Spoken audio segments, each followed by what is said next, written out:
문제의 심각성은 자꾸 커지는데 좀 무뎌지는.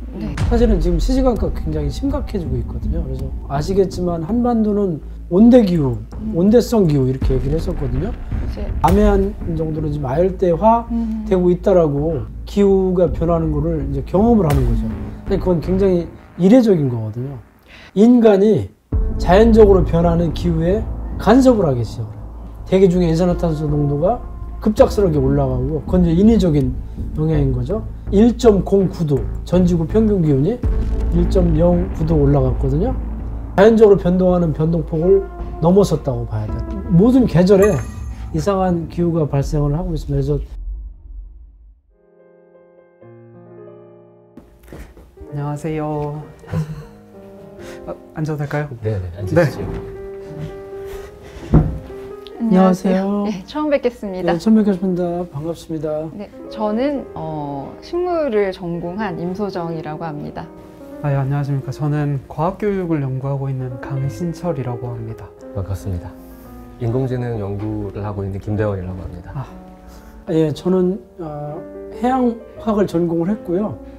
해양이 또 기후와 밀접한데 기후변화를 전공하고 있는 극지연구소의 김성주입니다. 네. 오늘 되게 기후에 대해서 제가 관심은 평소에 있었지만 사실은 진지하게 공부를 해본 적은 없어요. 그래서 오늘 저는 이 자리가 제가 이제 기후에 대해서 많이 배우는 자리가 될 거라고 기대를 하고 왔어요. 잘 부탁드립니다. 예, 오늘 아주 중요한 얘기를 하게 될 거고요. 네. 좋은 논의가 있었으면 좋겠습니다. 논의까지요? 알겠습니다. 박사님 혹시 이 뉴스 보셨나요? 대표적인 빙하지대 그린란드의 빙하는 1990년대 기준 매년 330억 톤씩 줄어왔습니다. 그런데 2002년 이후부터 이전보다 8배 이상 많은 평균 2,770억 톤가량의 빙하가 매년 소실되고 있다고 합니다. Up and down the edges of the ice sheet, there's this zone called the melt zone. This is where the sheet is melting and that stored water from the ice sheet is running out to sea. 우리가 이제 기후하면은 매번 보던 늘 보이던 그 다 무너지는 장면들인데 이게 그러니까 되게 우리가 많이 봤기 때문에 어쩌면은 그 심각성에 비해서 저 같은 이제 기후에 대해서 잘 알지 못한 일반인들은 좀 무뎌지지 않았나 싶어요. 좀 그런 경향이 있죠. 사실 최근에 문제가 뭐냐면 너무 많은 사람들이 이제 기후변화 하다 보니까 희석이 되죠. 예, 희석이 되고 맞아요. 문제의 심각성은 자꾸 커지는데 좀 무뎌지는 그런 게 있어서 좀 안타깝습니다. 근데 사실은 지금 시시각각 굉장히 심각해지고 있거든요. 그래서 그런 부분을 좀 경각심을 가지고 대해야 된다고 생각이 됩니다. 네, 혹시 저 기상과 기후의 차이가 무엇인지 잘 아시나요? 잘은 모르겠지만 제 생각에 기상이라고 하면 그냥 매일매일 저희가 날씨를 듣는 것처럼 매일매일의 날씨를 왠지 기상이라고 부를 것 같고, 기상은 말씀하셨다시피 일상에 매일 벌어지는 날씨를 얘기하는 겁니다. 근데 기후는 어떻게 보면 장기간 평균적인 날씨의 상태를 대략 30년 정도 평균된 평균적인 날씨를 기후라고 얘기한다고 이해하시면 될 것 같습니다. 그러니까 이게 기후라는 거는 나날이 바뀌는 이런 게 아니라 거대한 이제 흐름을 추적하는 어떤 거라고 생각을 하면 될까요? 맞습니다. 그래서 자꾸 변하는 요소가 아니죠. 아시겠지만 한반도는 온대기후, 온대성 기후 이렇게 얘기를 했었거든요. 이제 아열대가 됐다고. 근데 지금 제주하고 지금 남해안 정도로 지금 아열대화 되고 있다라고 얘기를 합니다. 그래서 우리가 사는 세대 동안 기후가 변하는 거를 이제 경험을 하는 거죠. 근데 그건 굉장히 이례적인 거거든요. 혹시 요새 몸소 느껴지시는 기후 변화가 있을까요? 네, 저는 느껴지는 게 딱 하나 있습니다. 하나는 요즘 봄이다 보니까 제가 꽃을 좋아하는데 꽃이 피는 시기가 점점 빨라지고 있다? 라는 생각이 좀 드는 것 같아요. 저 같은 경우는 해외 생활을 좀 오래 했었는데 대만에서 잠깐 살았었어요. 대만이 굉장히 아열대 기후라 비가 많이 오고 습한데 최근 들어 우리나라의 여름에 비가 오는 형태가 꼭 아열대 지방 그 습한 비, 자주 내리고 짧게 내리는 비처럼 가서 대만 비슷해지는 것 같은 느낌이 든다? 라는 생각을 좀 했었어요. 이런 기후 변화 문제가 좀 중요한 문제로 대두되기 시작한 건 언제부터였죠? 1800년대 중반, 보통 한 1850년 정도를 얘기를 하는데 산업혁명. 맞습니다. 산업화가 시작이 되면서 인간이 자연적으로 변하는 기후에 간섭을 하기 시작을 해요. 이제 그때부터 문제가 사실은 발생을 하기 시작하는 거거든요. 그래서 그때 이제 인위적으로 땅속에 묻혀있던 석유가 이제 캐서. 맞습니다. 석유를 꺼내 쓰면서 대기 중에 이산화탄소 농도가 급작스럽게 올라가고 그건 이제 인위적인 영향인 거죠. 지금 현재 산업화 이후 현재까지 1.09도 전지구 평균 기온이 1.09도 올라갔거든요. 그거는 자연적으로 변동하는 온도 폭이 0.5도예요. 2배가 좀 넘는 크기죠. 그래서 지금 이미 자연적으로 변동하는 변동폭을 넘어섰다고 봐야 돼요. 그래서 굉장히 급격한 변화. 맞습니다. 그래서 막 가뭄이 막 엄청 세게 왔다가 맞습니다. 태풍이 큰 게 왔다가 얼마 전에 우리 저기 6월 달에는 중국의 정저우라는 데서 폭우가 내려가지고 사람들이 터널에 갇히고 하면서 막 그다음에 독일이 굉장히 이례적으로 작년에 폭우가 있었고요. 모든 계절에 이상한 기후가 발생을 하고 있습니다. 그래서 그런 식으로 좀 계속 기후가 심각하게 가고 있는 거죠. 사실은 저희가 이제 아까 앞에 뉴스에서도 봤지만 이제 지구 온난화 얘기하면서 가장 많이 우리가 보는 게 극지방에 뭐 빙하가 녹고 있다, 뭐 빙하가 무너진다, 뭐 이런 것들인데 사실상 제 입장에서는 뭐 가뭄이나 이런 것들은 직접적으로 와닿지만 극지방의 빙하가 어떤 의미가 있길래 우리가 이것들을 계속 이제 이야기를 하는지가 조금 궁금해요. 예, 극지방의 빙하는 이제 타임 캡슐이라고 부릅니다.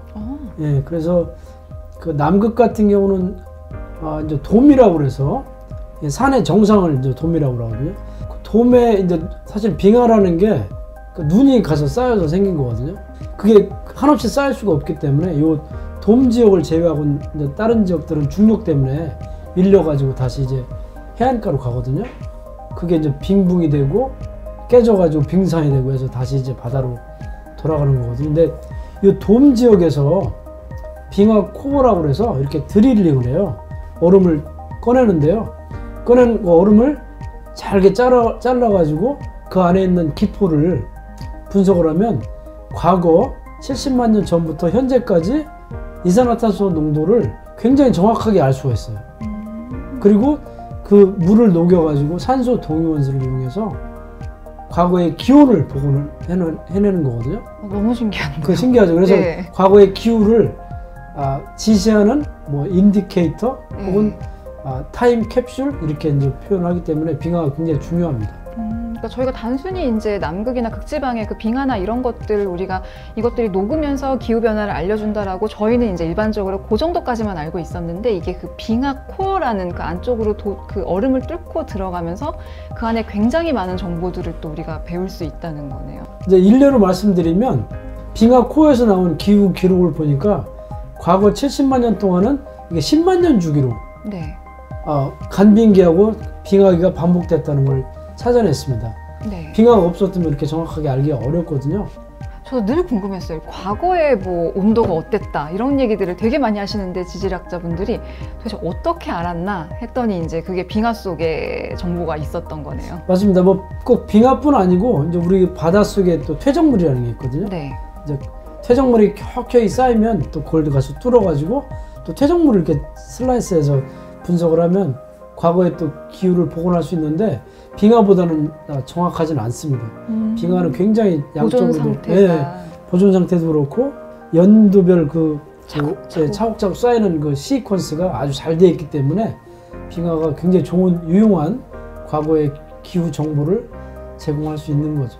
지금 빙하 코어 말고도 제가 이제 설핏 찾아본 바로는 빙하 그 자체가 지구의 온도를 조절하는 기능이 있대요. 이게 이제 그 앞서 말씀하셨던 지구 초창기에 그 행성 간에 있었던 그 물질들이 그 태양빛을 차단해주는 그거랑 비슷한 역할을 한다고 하는데 이게 어떤 현상인가요? 극지역에는 눈과 얼음으로 덮여 있잖아요. 바다에는 해빙이라고 해서 해빙이 뭐 1m에서 5m 정도까지 이렇게 지역에 따라 덮여 있고요. 육상에는 빙하가 건조 눈이가 쌓인 거죠. 그게 한 3,000m 이상까지 쌓이기도 하고요. 이렇게 덮여 있기 때문에 근데 기본적으로 색깔이 흰 색깔이에요. 네. 그러다 보니까 대부분의 태양빛을 반사를 시켜요. 보통 바로 내린 눈 같은 경우 85%까지 반사를 시킨다고 그래요.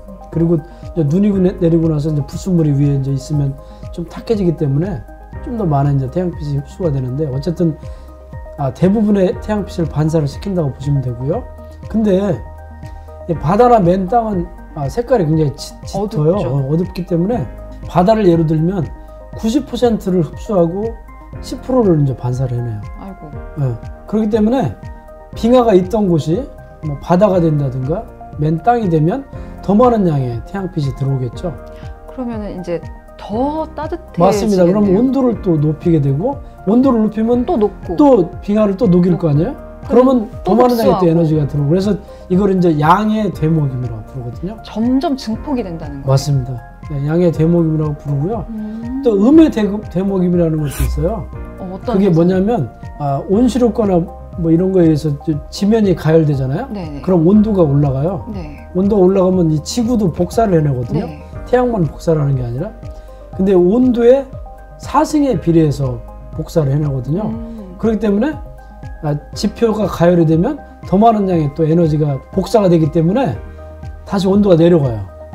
그럼 그걸 다 끝나는 거죠, 작용이. 그래서 그런 경우는 이제 네거티브 피드백이라고 그래요. 더 이상 증폭이 안 되고 그걸로 딱 이제 현상이 끝나는 거.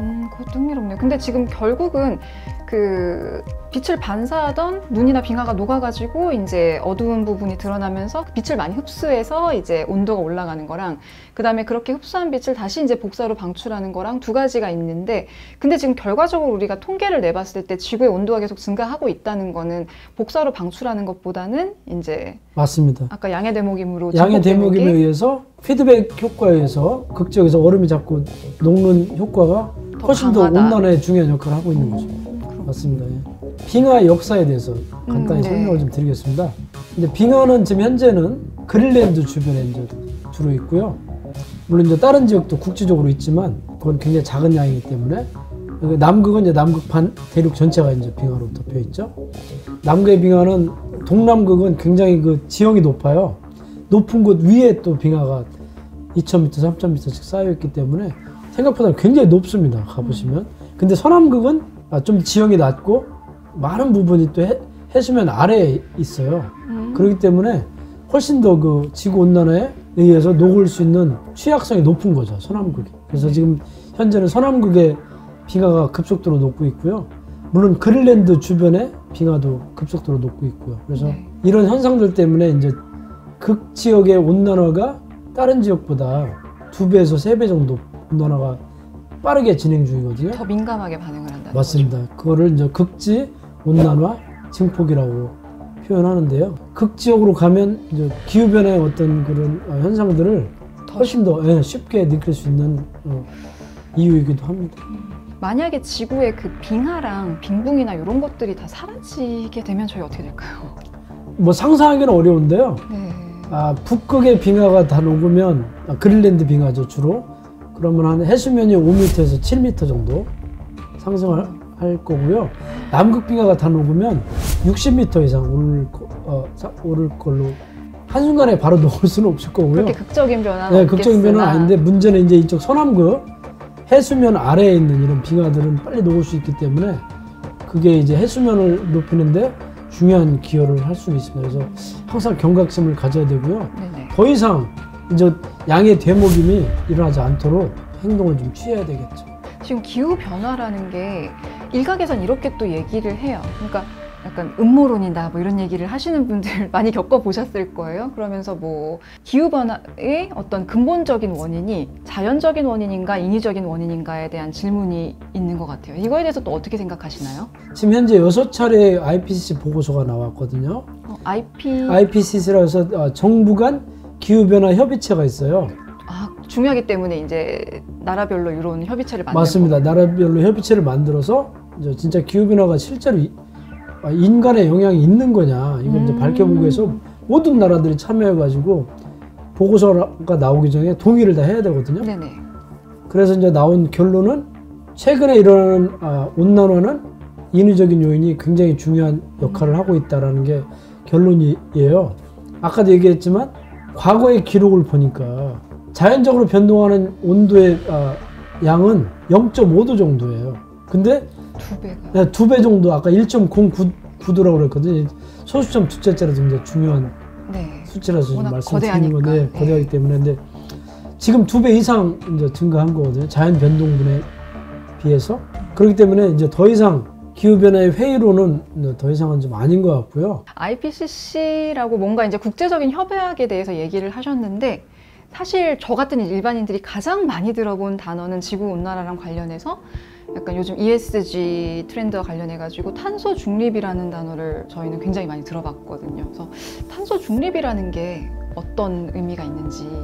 탄소 중립 정책은 이제 정부가 최근에 정책으로 채택을 한 건데 문제는 우리가 완전히 이제 방출을 안 할 수는 없잖아요. 네. 자동차도 타야 되고 그럼요. 공장도 돌려야 되기 때문에 일정 부분의 이산화탄소를 방출을 시켜야 되기 때문에 방출시키는 양만큼 우리가 나무를 심는다든가 해서 그걸 이제 제로로 만들겠다는 거예요. 더하기 빼기 제로로 맞습니다. 만드는 더하기 거. 빼기. 그러니까 왜냐하면 우리가 뭐 자동차 멈추고 공장 멈추면 0이 되겠지만 그럼 우리가 경제 활동을 못 하잖아요. 네. 그렇기 때문에 그런 건 이제 하면서 동시에 그 부분을 이제 상쇄시키기 위해서 나무를 심는다든가 뭐 다른 걸 통해서 순수한 이제 제로를 만들겠다는 게 이제 탄소 중립 정책이죠.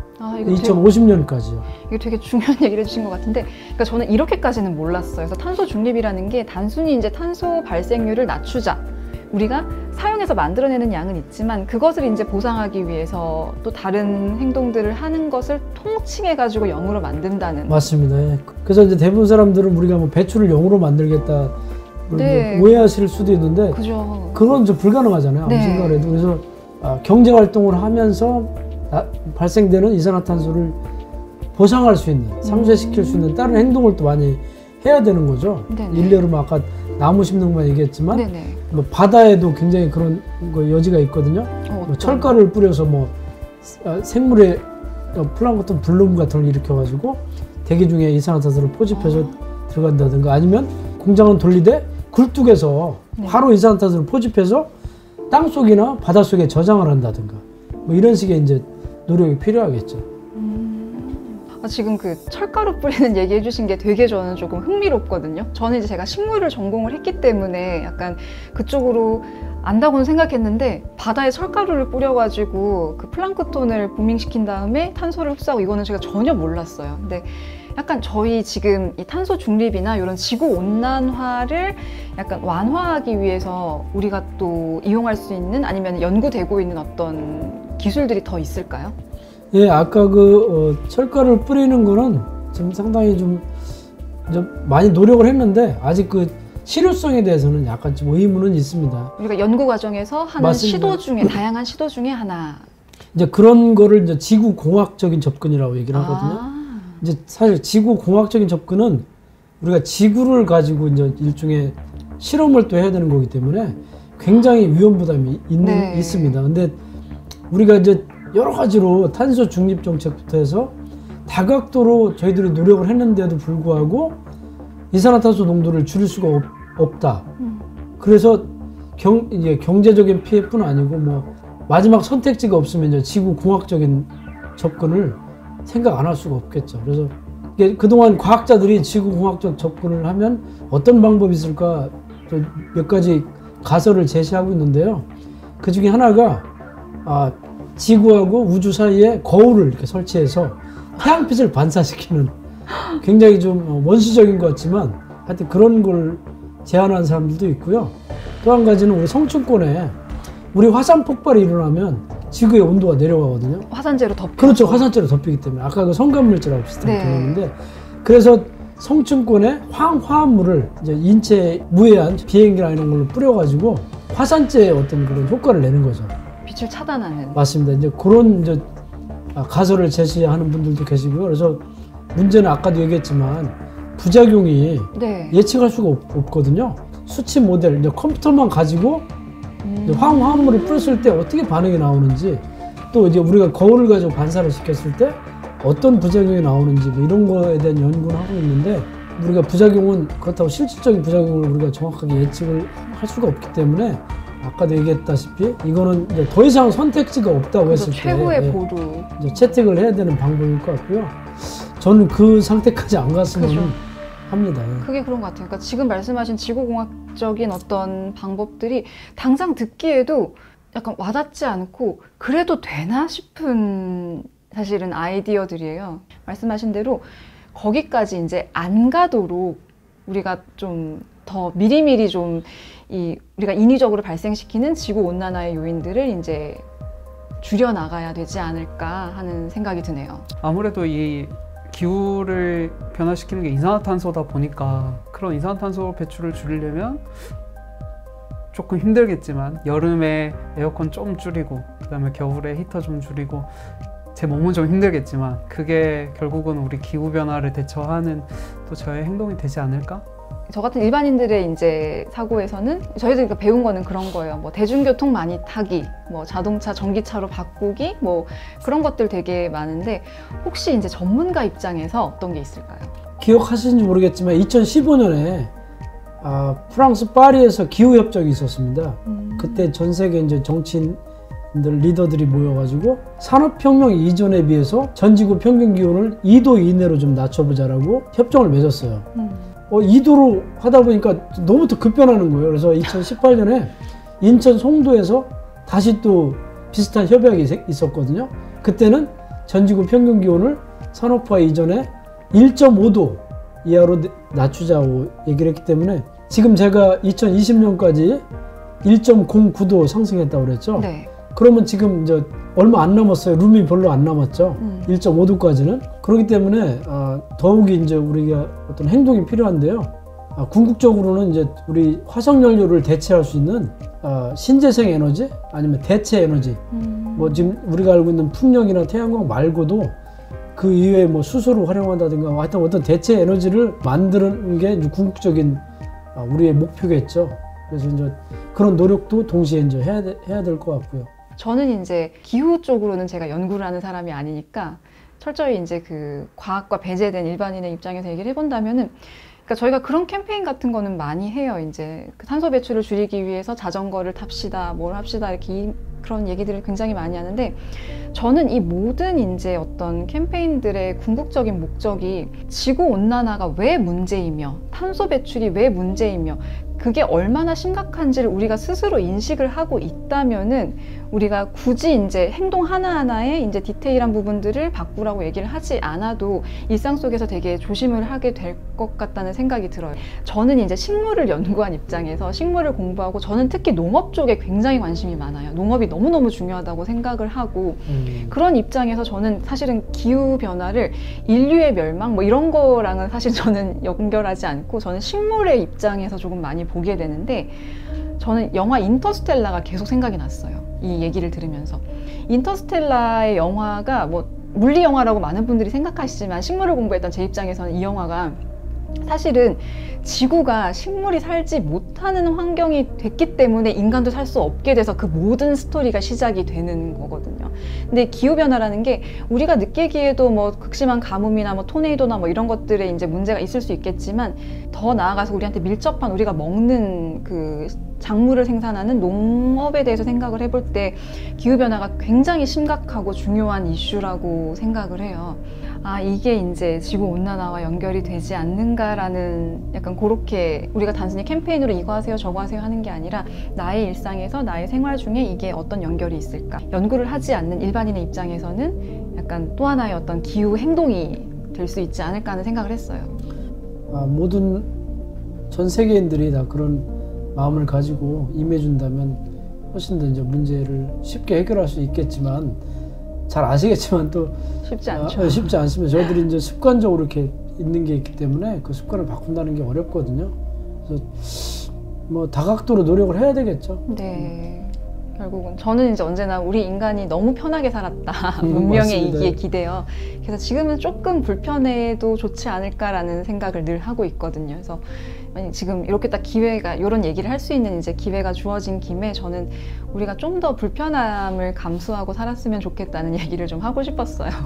우리가 이제 일반인들이 이렇게 행동을 하는 것도 중요하고요. 네. 아까 얘기했던 신재생 에너지 개발이나 이런 것도 일정 부분 또 공학적인 부분이 있거든요. 그래서 인류가 이런 무브먼트 더하기 그런 공학적인 노력을 통해서 저는 조만간 해결할 수 있을 거라고 희망적으로 보고 있습니다. 네, 긍정적인 방향이네요. 예. 앞으로 또 지금 저희는 사실 크게 영향이 없을 수 있지만 우리 이렇게 대를 이어가지고 세대를 이어가서 살아갈 이제 다음 세대의 이제 어린 친구들이나 이런 친구들을 생각한다면 이 문제가 꼭 좀 좋은 방향으로 해결이 됐으면 좋겠습니다. 오늘 이제 기후변화라는 주제로 이런저런 이야기를 해보았는데요. 어떠셨나요, 오늘? 네, 기후변화에 대해서 내가 내 스스로 더 많은 것에 대해서 더 관심을 갖고 내 스스로 행동도 좀 조심해야겠구나 이런 생각을 좀 하게 됐습니다. 저도 사실 학과가 천문학을 전공하긴 했지만 기상 쪽하고는 전혀 관련이 없었어서 그냥 크게 관심을 안 두고 있었는데 오늘 얘기를 듣다 보니까 더 관심을 가져야겠구나 라는 생각을 좀 더 하게 됐습니다. 제가 처음에 딱 예상을 하고 왔던 대로 많이 배울 수 있고 되게 재미있게 좀 이야기를 나누면서 뭔가를 좀 배워갈 수 있는 되게 좋은 기회였던 것 같아요. 저한테는 개인적으로. 참 감사합니다. 그러니까 이게 저희 둘만의 이야기가 아니라 이 지구를 살고 있는 사람 모두에게 해당하는 이야기인 만큼 그냥 같이 모두가 다 관심을 갖는 그런 기회가 됐으면 좋겠습니다. 오늘 주제는 이제 이 정도에서 마무리를 하고요. 다음 편에 또 더 흥미로운 주제로 만나 뵙기를 기대하겠습니다. 네, 다음에 또 재밌는 이야기로 만나 뵙겠습니다. 감사합니다. 네, 감사합니다. 다음번엔 제가 한번 또 뭔가 식물에 대해서 얘기를 해보면 또 어떨까 싶네요. 그럼 더 좋죠. 예, 다음에 꼭 그런 기회가 생겼으면 좋겠어요. 예, 감사합니다. 네, 감사합니다.